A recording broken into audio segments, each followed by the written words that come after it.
All right, I'm Rachael Woody, and it's August 1st. We're at RoxyAnn Distributing Warehouse. I'm here with Michael Donovan this morning. And my first question for you is, why wine? How did you get into this industry? Well, I came into the Oregon wine industry from the other side of the fence. So for 30 years, I owned a restaurant and a wine shop in Ashland. And so it was called Chateau Lynn. It was a French restaurant, and we opened it in 1973. And of course, at the time, there weren't a lot of Oregon wines at all. And so the focus of our wine lists in our restaurant and what we would sell was French wine and wines from around the world. And of course, California wine started to really hit the fray as well. So I've always come to it from that perspective of being a purchaser of wine rather than a producer of wine. Mm-hmm. But and so I had a unique perspective to watch the Oregon wine industry really grow from infancy to where they struggled with, of course, quality issues and growth issues, and then really began to hit their stride by certainly the 1980s. And by the 1990s, it was really in full swing. So that's the perspective I came to it from there. By 2002, I had sold my restaurant and wine shop to my employees. And so I thought for sure I was out of the business, but no, all the wine business people kept pulling me back in. So in 2003, I went to work with RoxyAnn Winery, which was a new winery just beginning in 2003. Could you speak a little bit more about your days back when you owned the restaurant and starting to see people enjoy wine, and perhaps the wine industry is getting going in California and Oregon? One thing that we found in our research is that the culture of drinking and enjoying wine just didn't really exist when it first started in the 60s and 70s. From your perspective as a restaurant owner and really starting to get into that, how have you seen that evolve, and what sort of factors do you think finally made it switch?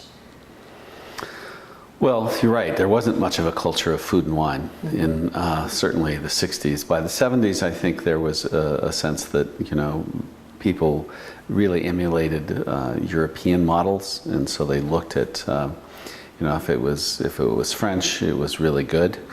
So I think that, and the French had a lot to teach us. They had a lot to teach us about the culture of food and wine, not only the pairing of wine with a meal, and because up till that point, alcoholic beverage was really not seen as something to enjoy with a meal. It was seen as something to drink, to have an effect on your psyche. So I think that was a really interesting trend to watch, and as people began to actually enjoy wine as a beverage to accompany a meal, and also to relax, as in Europe they would drink wine to increase the appetite before a meal. Mm-hmm. And I think that it went hand in hand with the whole movement of actually discovering what the foods that we had in this country had to offer, as opposed to looking only at imported foods as being quality. People began to discover with proponents like James Beard and Alice Waters that actually there was a whole foodie movement in the United States that needed to evolve and be discovered. And I felt very fortunate being on the West Coast, because that's really where the revolution took place, and people began to finally see the connection between what is served to people and the farm that produces it. And I think that it just became kind of a full circle in terms of people realizing, oh yes, that our food is grown, and it's actually doesn't just magically appear. And so there became a kind of a respect building for people to discover the source of the food, to also find interests in ways that wines could play a part in that meal. So It's been a very interesting evolution from the early 70s till today, when we all take it for granted that farm to table is kind of Right. here to stay, but it wasn't always. And Michael, you're also involved with the Oregon Wine Board. Mm-hmm. Could you say how long you've been involved with the group and what that mission is and what that means work-wise for you? Sure. The Oregon Wine Board, of course, is a quasi-governmental agency that was really reestablished back in 2003 as the legislature and the governor kind of reformed it. Prior to that time, it had existed as an entity of the Oregon Department of Agriculture. And its purpose was always to do promotion and marketing of Oregon wine. And the former incarnation, which was called the Oregon Wine Advisory Board, did pretty well, but of course it kind of functioned under another state agency, and I think there were probably disappointments and perhaps disagreements about how that functioned. By the year 2003, the wineries really began lobbying for kind of a semi-independent agency to operate on its own, and so the Oregon Wine Board came into existence. Excuse me. So today, its mission is still the same. Its mission is to promote Oregon wine, also to provide funds for research into both viticulture and enology, and also education, whether it's education within our own industry or perhaps even as an adjunct to marketing, educating customers about and potential clients of Oregon wine, what is going on. But and of course, the funds come into the Oregon Wine Board through a revenue source that it really has two prongs. One is the grape tax for the grapes that are grown in Oregon, and per ton, and then there's also wine that is produced from those grapes, and that's a gallon tax that comes through. All told, it raises over $1 million annually that comes into us based on that formula. Some years it's down if the grape crop is down, and some years it's up. And fortunately, the industry has been growing, as we know. The Oregon wine industry has seen phenomenal growth, particularly since 2005, 2006. We had an economic impact study commissioned by Full Glass Research, which showed that in 2005, we've been tracking it, we had an economic impact of about $1.4 billion in the state of Oregon, which we were really pleased with, by the way. By 2010, we had eclipsed that to the tune of almost double that, about $2.5 billion. And that, of course, occurred simultaneous with maybe the worst recession we've experienced in our lifetime. Right. So Oregon wines are continuing to be discovered around the world. The grape growers are continuing to produce better and better crops as a result of the collaboration that's kind of a hallmark of the Oregon wine industry.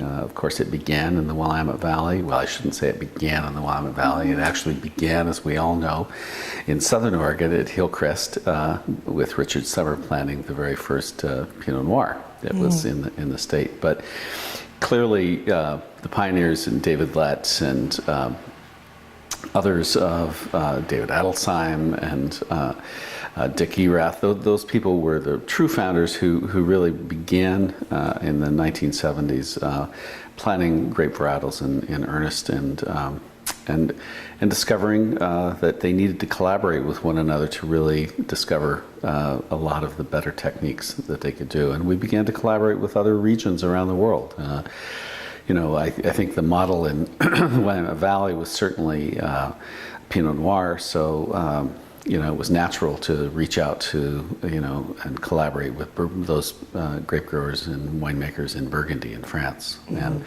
of course that resulted in, collaborations like the International Pinot Noir Celebration and others that really began to cement that relationship, and until, the 1980s when The Drouin family came from France and discovered that they really felt that Oregon had a lot of potential, and they purchased land in the Willamette Valley, and the rest of Domaine Drouin's story is history. Mm-hmm. Looking at the Oregon wine industry from sort of the statewide perspective, and speaking to collaboration, have you heard of or seen that anywhere else in any other wine regions in the world, that knowing that they needed to partner together in order to survive kind of thing, or to grow? I don't know that firsthand, but my instincts tell me that every quality wine growing region would depend at some level on collaboration. You have to discover things with your neighbor about what's growing. What are you discovering? What problems are you encountering and how do you overcome them? I think that's farmers, I think, have a natural ability to communicate that. It's after all, they're discovering how best to grow a plant and how best to harvest a fruit that comes off of it. And I would think that the best wine growing regions in the world have found some kind of enrichment by that kind of collaboration. However, human nature being what it is, I'm sure there's plenty of cases, including here in Oregon and in Southern Oregon, where that's not the case, that people feel insulated and want to keep the secrets to themselves. Mm-hmm. That's really the exception. It's not the rule in Oregon. I think that's where my experience comes from. Is here in what I've seen in Oregon is that people have always collaborated and still today do it. We have grape growers who meet together and co-opt funds together so they can bring in consultants. They can have tastings of the wines that are coming from those grapes. The same for the winemakers. Winemakers are having technical tastings together. Mm-hmm. So that's the real key of how we began to move ahead in Oregon. And in Southern Oregon, of course, we're probably a good 10 to 15 years behind in terms of that movement and the momentum that has experienced. But in my 10 years in the industry, since 2002 to this year, 2013, we're really seeing, I think, now the fruits of all that collaboration. And grape growers are doing a much better job from all the way to the Umpqua, all the way through the Rogue Valley. They're understanding the microclimates that exist here. Southern Oregon's different. We don't have a consistent climate throughout our region. It's it may be one of the most diverse geographic landscapes for grape growing anywhere in the world within this region. And the microclimates and the valleys and the soil types and the water tables. I mean, it's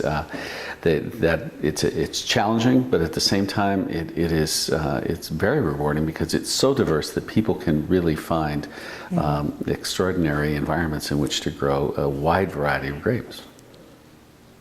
I'd like to continue with that last thought.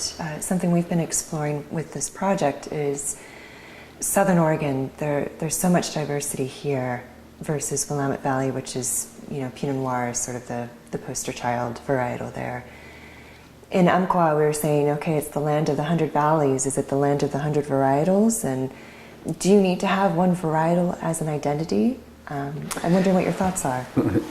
Well, we don't have 100 varietals yet, but we're very close. I think last I heard there was about 72 varietals being grown and experimented with in Southern Oregon, which is an extraordinary number. And I'm sure it could be well over 100 if people wanted to plant some new kind of obscure Italian varietals, which they probably will.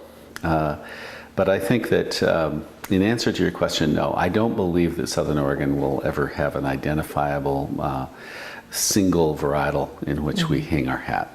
I think that much like other regions that are challenged by that same lack of monovarietal identity. For instance, Napa clearly is Cabernet is king. I think in Sonoma even there are people who believe that Chardonnay is the varietal, but there's plenty of people in Napa that will tell you that there's other great varietals that do very well.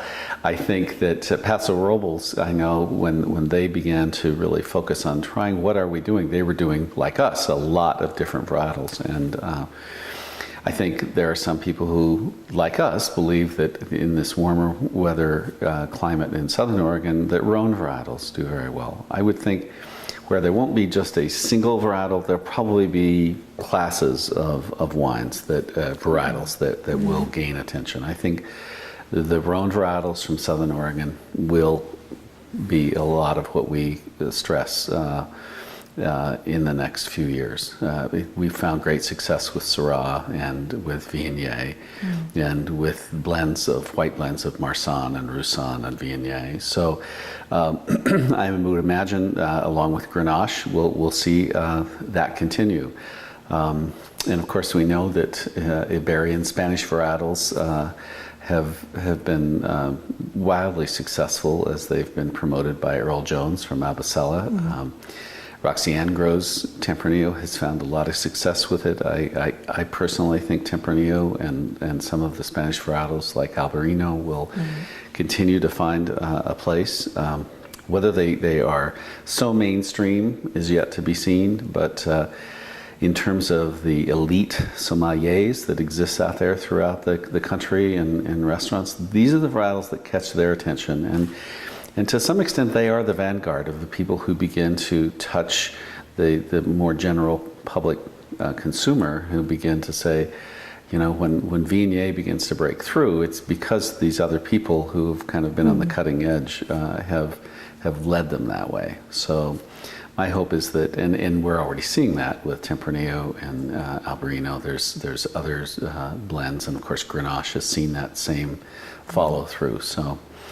But I don't think there'll ever be a singular varietal from Southern Oregon. As we do very warm weather red blends like Cabernet Sauvignon and Cabernet Franc and Merlot and Malbec. And so the Bordeaux varietals occupy a very important piece. In fact, RoxyAnn's signature wine is called Claret, which is a Bordeaux varietal blend of all 6 of the varietals that are permitted to be called Claret in Oregon. And I think that, I don't want to give short shrift to the Bordeaux. I think that we'll continue to see those, and we'll probably even see single varietals of Cabernet Sauvignon and Cabernet Franc flourish here. But it'll be a very diverse palette that we paint from. So I know that the industry has done a lot to get the word out as far as the newer varietals and having those become more mainstream. How much would you say is also an education in the consumer's palate? Does the consumer's palate evolve? Are there educational efforts from the wine industry for the consumer? I don't know if that's a good question, but do you have anything to say on that matter? Oh, that's our job. The education is our job. If you're a salesperson, your job is as a teacher to go out and to let people experience with their own palate what the new wines are. So, and it's a very long curve. I wish I could say it will happen immediately, but it's not. I mean, Albarino, as Earl Jones will contest to, people have to taste it, and then because first they have to pronounce it, and then they have Viogniers the same way, and then they begin to discover that that Viognier has a viscosity and a texture not unlike Chardonnay when it's made in a certain way, because it's a big wine for a white wine. And they begin to think of it as alternatives to more classic approaches to drinking Chardonnay or other varietals. So, but the curve is long, and it takes years in order to capture that consumer awareness. And the burden is on the wineries and on the marketing and on the salespeople to go out and find avenues and shows and venues where we can actually capture enough of the public's attention to let them taste these wines. And we're constantly doing that. And it takes a lot of money. And of course, in Oregon, that's always a challenge, because Oregon is the 3rd largest producing state in the country. It's a neck and neck race with New York for who's in 3rd place, but it's nonetheless, Oregon's right up there. We are a major wine producing region in the United States and in the world. And our challenge is that most of the wineries are family owned. most of the wineries, majority of the wineries, produce less than 5,000 cases a year. That's just minuscule compared to what is occurring in California or New York and Washington, where the wineries are much, much larger. I mean, producing tens of thousands of cases, if not hundreds of thousands of cases of wine. Mm-hmm. So the amount of marketing dollars that are there to send people out, to travel to distant locations is a little bit of a struggle. And that's where we have to rely on organizations, regional organizations, whether it's the Willamette Valley Winery Association, the Southern Oregon Winery Association, the Columbia Gorge Association, the Walla Walla. Those have to take the lead, but working hand in hand with the Oregon Wine Board in terms of being the umbrella organization that facilitates and helps them. It's really not the Oregon Wine Board's job to sell wine of any particular region. It's to promote the state as a whole. Mm-hmm. That's a difficult balancing act sometimes because there are those people who believe we need to go promote this particular varietal or this particular region, and that's not our job. And it's given that it's comprised of 9 individuals who are appointed by the governor based loosely on a geographic representation of the state. None of us come to the table at the Oregon Wine Board representing Southern Oregon or Walla Walla. Mm-hmm. We represent the whole state, and we always have to, of course, remind ourselves that. So, right, put on the bigger collaboration hat as opposed to the regional hat. Yeah, I mean, we always, I'm sure in the back of our minds, want to make sure that the areas we're most familiar with and we come from get a fair shake in whatever's being discussed and allocated. But I think that the industry has done a good job. There really is not a lot of division within the industry that I've experienced in recent years. I think, if anything, there's a greater awareness that brand Oregon is important, and some people believe that Oregon equals Pinot Noir, and that's fine. That's a wonderful marketing messages. But Oregon actually, to me, equals quality grapes and wine, and that's the message we have to get out there. We have to get the message out there that our wines will compete on the world stage with any region, whether it's from Tuscany, whether it's from Burgundy or Bordeaux or Alsace or Australia or New Zealand and Chile or Argentina. I mean, we have to be at a point where our quality is at least fairly representative of a price point that the consumer can look at and say, I want to buy that wine. That's a wine that I'll drink. Maybe not every day, but I want to experience that region. Mm-hmm.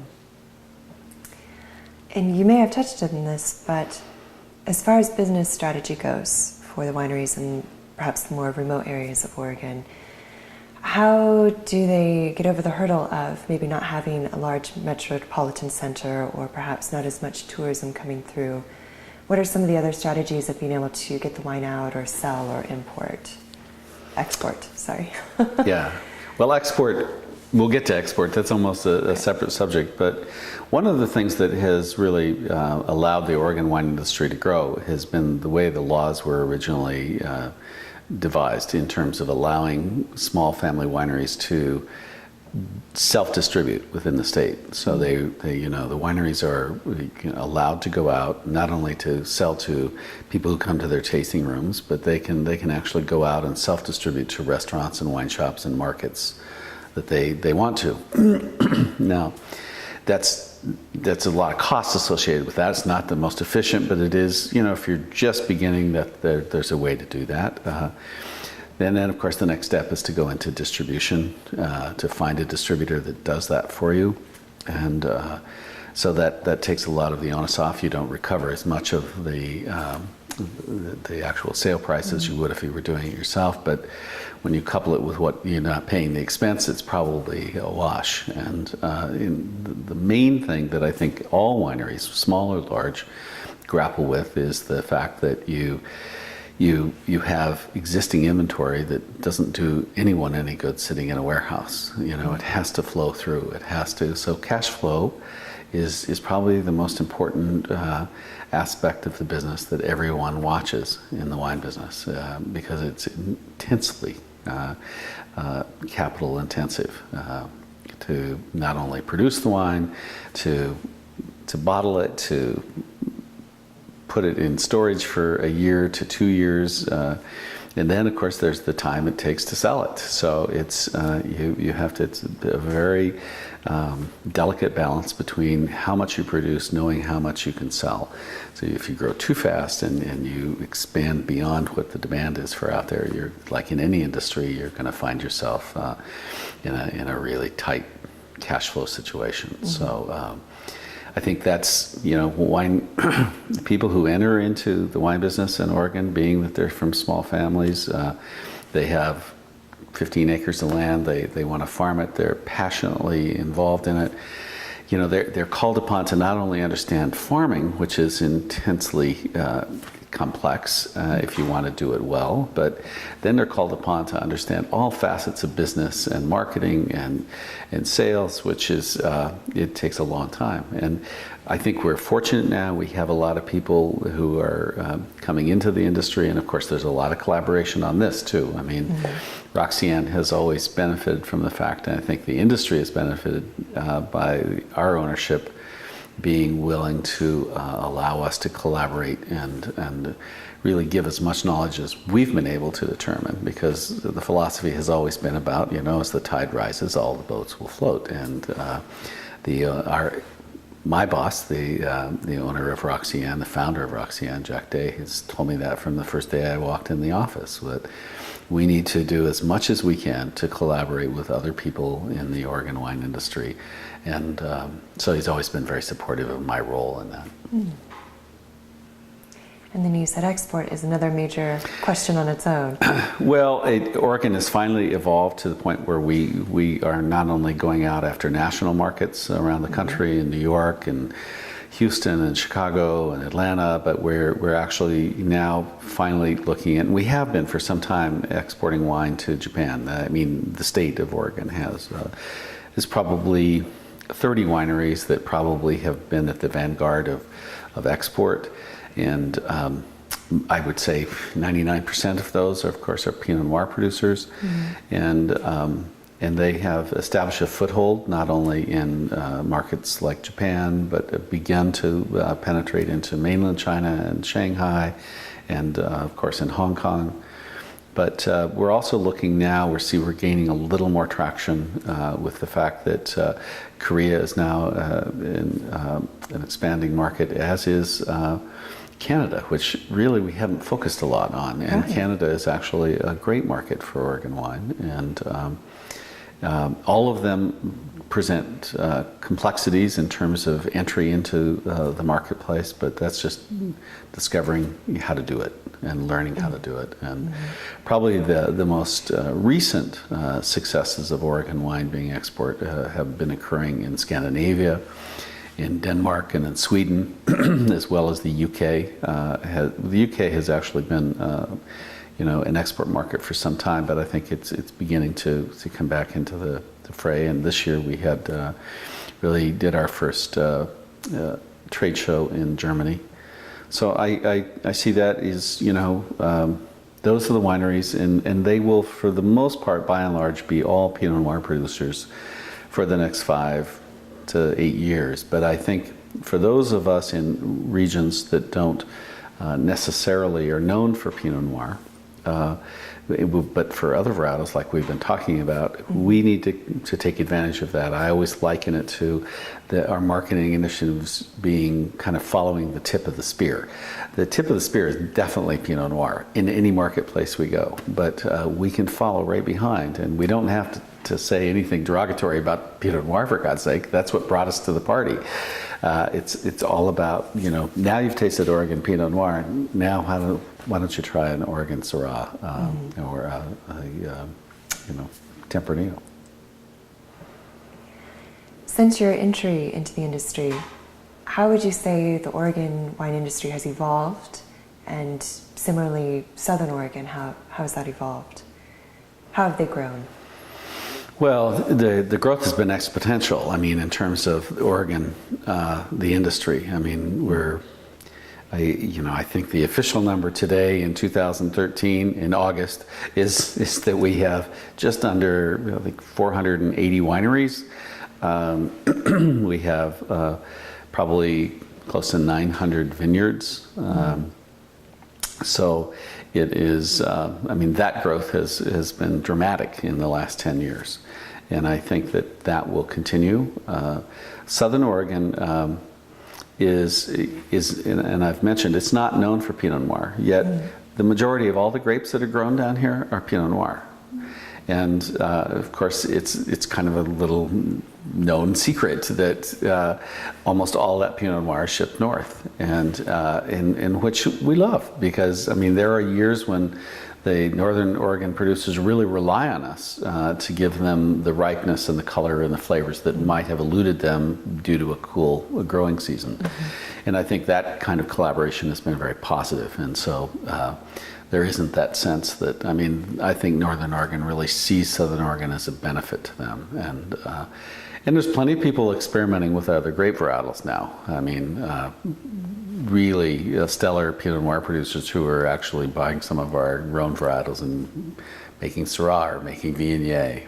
And so I think that collaboration has grown closer and closer. So as the evolution, that's why I'm so optimistic about the Oregon wine industry. I mean, it's at a cusp where I think we're going to just continue a very strong momentum upwards in terms of both the growth of the industry. As we know, we just recently had a large California producer come into Oregon, make a major purchase. and I think that's another hallmark of Oregon, that we're able to be welcoming and to be able to say to people, you know, we're thankful and grateful for your investment in our industry, because it's going to take a lot for us to continue to grow and to keep this momentum going. So we welcome anyone who genuinely comes in to Oregon and really wants to produce quality wine. As you know, the Oregon Wine History Archive is not quite 2 years old, and so we've delved into the Willamette Valley history, and of course now we're getting into Southern Oregon. What other regions of Oregon are up and coming, or perhaps you would give us advice to focus on next? Well, clearly the Columbia Gorge is not only is it probably the most stunningly beautiful region, you know, as it's just astride the Columbia River and the mountains and the rock formations, but you know, they've also are capable of growing warm weather varietals and at you know, higher elevations in some cases, but the quality of wine is really striking as to how it's evolved in the last 10 years as well. And Walla Walla is sometimes way out of our vision sightline, because it's a long ways away. It's way over there in Eastern Oregon. However, I even think the wineries in Southern or in Eastern Oregon tend to associate more with their Washington counterparts just across the border. But we always have to remember it is one appellation. It actually is a cross-border appellation with Washington and Oregon wineries together. And they're producing stunning wines, and some of the largest and most technologically advanced vineyards are being planted and grown in around Milton Freewater.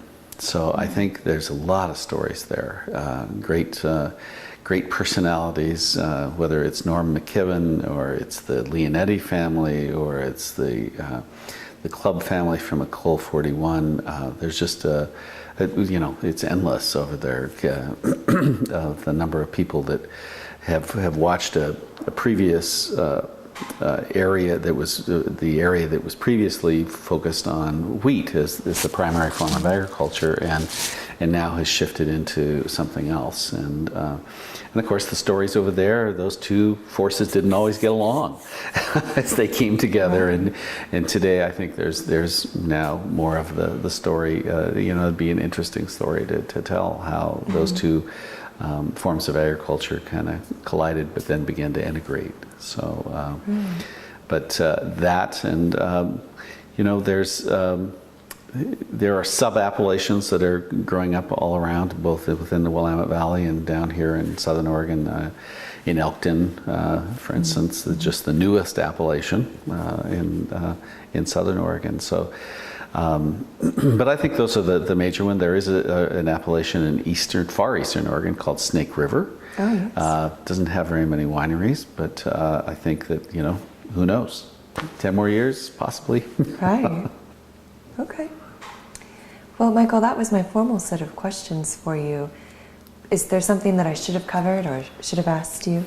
No, well, let's see. I mean, you're focused on, the only thing I perhaps didn't mention is there is also the link between the Oregon Wine Board and its organization that's a membership organization called the Oregon Wine Growers Association. Mm-hmm. And I think in terms of putting that in some kind of historical perspective, that's very important because people often talk about the Oregon Wine Board as being, well, you're responsible for the whole state of the wine industry. And that's not true. We can't, as a government agency, we can't go lobby the government for legislation that's coming up or regulatory things that may be being presented that could be beneficial or harmful to our industry. So there's a separate organization called the Oregon Wine Growers Association. And the 9-member board of the Oregon Wine Board is also the same board that sits on that organization. And not enough people know that. And so I always take the opportunity to talk about that because it's a membership based, it's totally driven, and all the income is from that membership base. So not every winery and not every vineyard in Oregon is represented by the Oregon Wine Growers Association like the Oregon Wine Board is. Because it's a government agency, we represent every one of them. But when we take off that hat and put on the OWA hat, that's the hat that allows us to go into legislative committees and talk about the impacts of what this proposed legislation would be to our industry. We can lobby very effectively for it. We can draft legislation. We can contribute money to political parties, to individuals within the legislature, which is what we do. We also, provide an array of benefits to our members, whether it's from group health insurance to different types of services that we can offer them for, research and education. So that's just as important a role as the Oregon Wine Board for promotion. We just, of course, spent the last 4 years coming up with legislation that was enacted and signed by the governor this summer, which went into effect immediately, which governs how wineries can function on EFU land and on agricultural land. And that sounds so benign and so easy, but yet it was a firebrand issue that people felt passionately about for the last 4 years, which comes down to how much commercial activity is suitable on exclusive farm use zone land. And in Oregon, we're very, very sensitive about what activity takes place on farmland. We want to preserve farmland. I think we all agree to that. But for the most part, that's what makes us unique, because you can't just go in and build something on farmland. You have to go through an array of process in order to change anything from farming use to another use.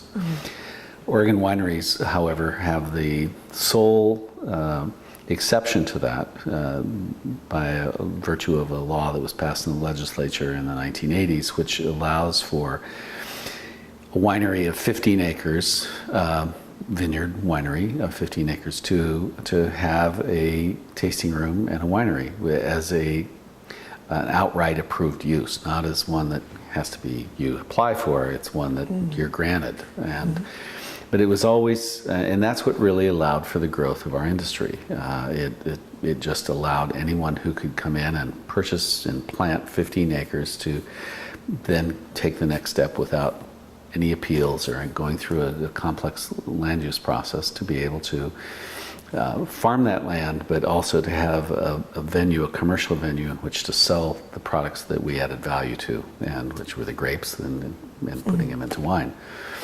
And but we didn't carefully define what that was in the 1980s. By the late 2000s, we were beginning to realize that, you know, there were other things that were happening on agricultural land, like corporate events or weddings and things that were taking place, that we really needed to probably put some kind of definition to make sure that farming was our primary purpose, being out there, and not that we're running a large event center. So we did that, and I think that that's been a real benefit. And we did that with much of the consensus of the industry. It took us a long time to reach that consensus. And I always like to say that, you know, it's probably, I think, the only bill that's ever passed the legislature in recent memory that passed unanimously. There were no dissenting votes. Wow. So, you know, that was remarkable. And but it was a testament to the Oregon Wine Growers Associations, our lobbyists, our legal team, who really took the time, and I mean years of time, to build that consensus. And so that's the other side of what we do in the industry, besides just go out and sell wine or promote wine. We have to make sure that the foundation for which we're going to do that, from which we're going to farm land and how we're going to grow and produce wine is also one that's protected by state laws and not hindered in any way. Wonderful. So you're incredibly busy. It's been busy, yeah. Great. Do you have anything else to share with us? Oh no, I'm just you. I've sucked it all out. Okay. Yeah, that's it.